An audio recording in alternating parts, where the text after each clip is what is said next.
Today, we are delving into the shadows of the past to explore a civilization that struck terror into the hearts of many, the Assyrian Empire.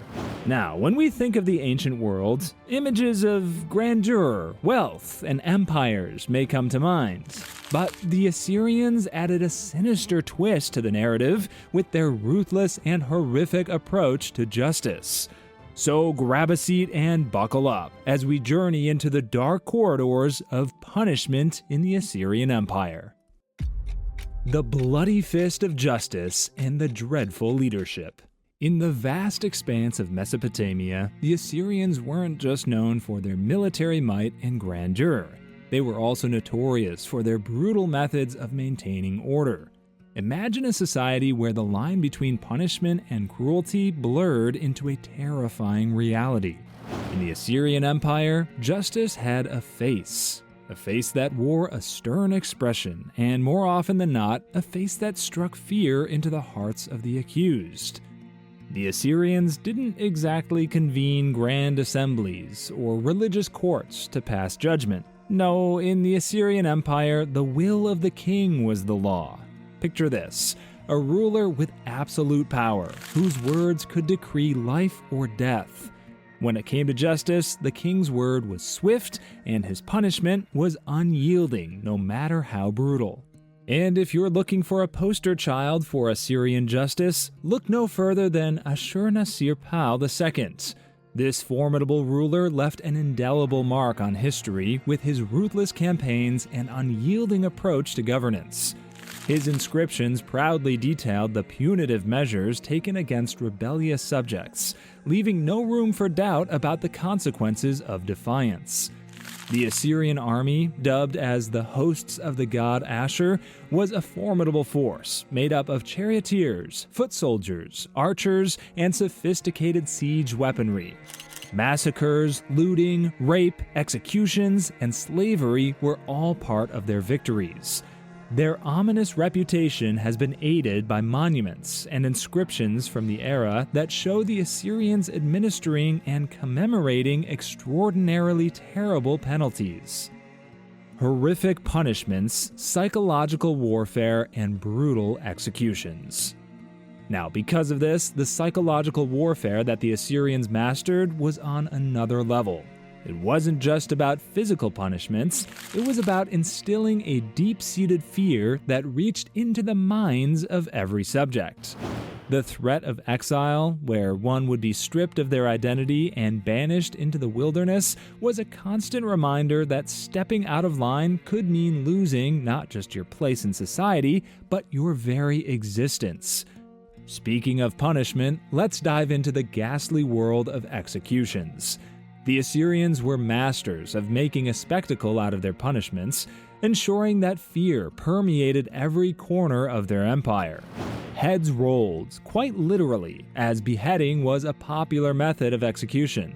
Imagine the collective gasp of the crowd as the executioner's axe swung down, severing ties between life and the condemned. Now, the Assyrians believed in sending a clear message, a message that resonated through the streets and echoed in the minds of those who dared to challenge authority. Public floggings and lashings were a common sight, with the guilty receiving their punishment in the town square. The bloody crack of the whip served as a stark reminder of the consequences of crossing the Assyrian overlords. On the same note, into the abyss of Assyrian justice, we encounter another grim reality: slavery and the lash. The empire thrived on the labor of its subjects, and those deemed enemies were often subjected to a life of servitude. The lash once again became an instrument of control, ensuring that the enslaved lived in perpetual fear of the consequences of rebellion. But hold on, we haven't reached the pinnacle of cruelty yet. Brace yourselves for one of the most infamous practices: flaying. Yes, you heard it right. The Assyrians took skin-deep justice quite literally. The act of flaying involved stripping the skin off a person. A slow and painful execution, often with an attempt to keep the excised skin intact. A gruesome fate reserved for those who dared to defy the empire.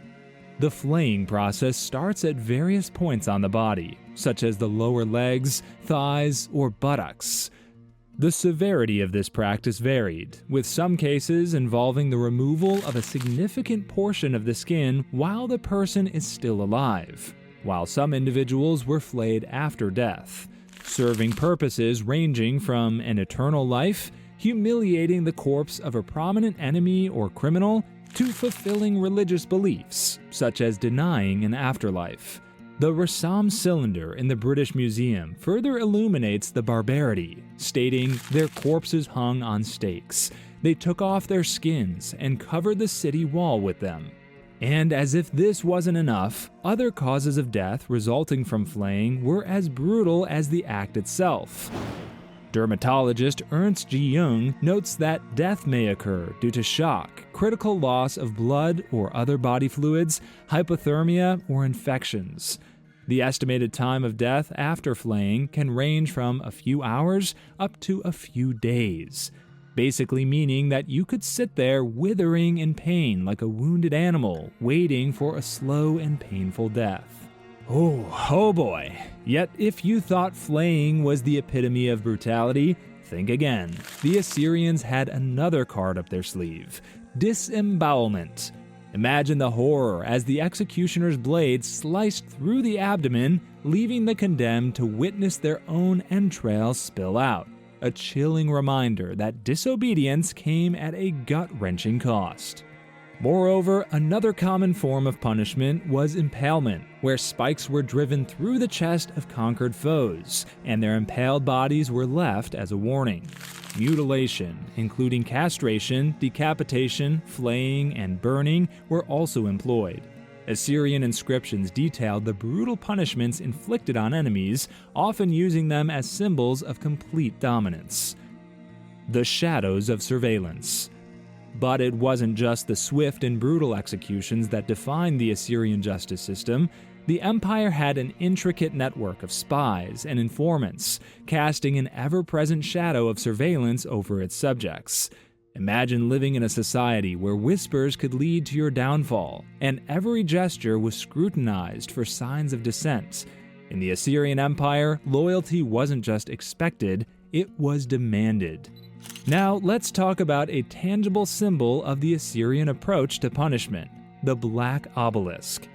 Picture a towering monument adorned with scenes of conquered nations, bowing before the mighty king. This wasn't just an architectural marvel, it was a stark reminder that rebellion would be met with a swift and unforgiving response. The Black Obelisk stood as a testament to the empire's might, etching fear into the hearts of all who beheld it. Alongside that, various other towering monuments stood, depicting horrific incidents of punishments as a gruesome reminder. Carvings and royal edicts from the time of Ashurnasirpal II vividly depicted the flaying process, executions, murders, and whatnot.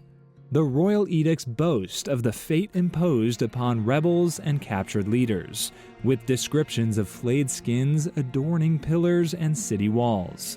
It was a visual reminder, etched in stone, of the consequences that loomed over every subject. So, what kind of crimes warranted such ruthless punishment? The Assyrians had little tolerance for disobedience. Crimes against the state, conspiracies, and even perceived disloyalty could lead to severe consequences. The punishment wasn't just about retribution, it was about sending a message that disobedience wouldn't be tolerated, and the empire's grip would tighten around any dissenting voices. However, amidst the tales of brutality, there exists a paradox in Assyrian punishment. While they were unrelenting in dealing with dissent, they also implemented laws to protect their citizens. Thieves faced severe penalties, and there were regulations in place to address issues like debt and property disputes. The Assyrians sought to maintain order, not just through fear, but through a structured legal framework. Notorious siege tactics and the brutal Assyrian law. But what if entire cities dared to resist the mighty Assyrian forces? Well, that's where siege tactics took center stage. The empire was notorious for its brutal sieges, where entire populations faced starvation, disease, and the horrors of war. It wasn't just about conquering territory, it was about breaking the spirit of the people within, making them submit to the will of the empire. Rebellions were a constant threat to the massive Assyrian Empire, prompting the use of brutal tactics to control dissent. Forced resettlement and mass deportations were common methods to quell rebellious populations. As many as 5 million people were forcibly relocated during the Neo-Assyrian Empire, reducing the potential for nationalist revolts. However, these measures did not prevent all rebellions, and the Assyrians dealt with them using monstrous cruelty. Now, let's unravel the dark tapestry of the Assyrian legal system, which distinguishes itself with its notably brutal penalties, which sheds light on the unforgiving nature of justice in the empire. Punishments carried out were often extremely severe, reminiscent of the Code of Hammurabi, but with a distinct Assyrian flavor. Practices such as cropping ears and noses were common, underscoring the empire's penchant for brutal consequences. In cases of murder, a stark departure from modern legal systems, the family of the victim was granted the authority to determine the death penalty for the perpetrator. A significant portion of these rules revolves around sexual relations and encounters between men and women, delving into matters of rape, adultery, divorce, and domestic abuse. The code dictated severe repercussions for women who engaged in what was deemed vulgar or low talk. If a woman raises her hand against a man, the punishment is a hefty fine of 30 mines of lead and 20 blows. In a disturbing turn, if a woman injures a man's testicle in a quarrel, she faces the gruesome penalty of having one of her fingers cut off. Furthermore, if a physician attempts to treat the injury and the adjacent testicle becomes infected or harmed, the punishment escalates to the removal of both of her eyes. Well, I've heard of an eye for an eye, but never an eyeball for a ball sack. The laws further extended to cases where a married woman willingly engaged in extramarital affairs. If she visits another man and has intercourse with him, both the man and the woman face the ultimate penalty: death. Similarly, if a man raped a married woman without knowing her marital status, the blame falls on the woman, and the man goes free, leaving the husband to prosecute his wife as he sees fit, which in a lot of cases was abuse. The twilight and demise of the empire. As we approach the twilight of the Assyrian Empire, the once mighty civilization faces internal strife and external pressures. The cruel methods of justice that had maintained order for centuries seemed insufficient as dissent brewed within. The empire's fall was not just a result of external invasions. It was a culmination of the internal unrest fueled by the very methods of control that once defined Assyrian dominance. The Assyrians' reputation is deeply ingrained in history, particularly through biblical accounts. The Bible portrays Assyria as a force for evil, with instances of conquest, deportations, and atrocities against the Kingdom of Israel and the Kingdom of Judah. Non-biblical sources support the level of brutality, and historians debate whether the Assyrians were truly more brutal than other empires or just more honest about it. Eventually, the Assyrian Empire collapsed, defeated by the Babylonians and the rising Medes. The legacy of Assyria lives on in artifacts that attest to its might and mercilessness, as well as the diabolical punishments it inflicted on those who dared to displease it. And so the shadows of Assyrian justice loom large over the pages of history. If you're as captivated by these dark tales as we are, don't forget to like, share, and subscribe for more riveting episodes of History Duck. Stay tuned for the next chapter, where we'll unravel more mysteries from the depths of time. Thanks for joining us on this eerie expedition through the Assyrian Empire. Until next time,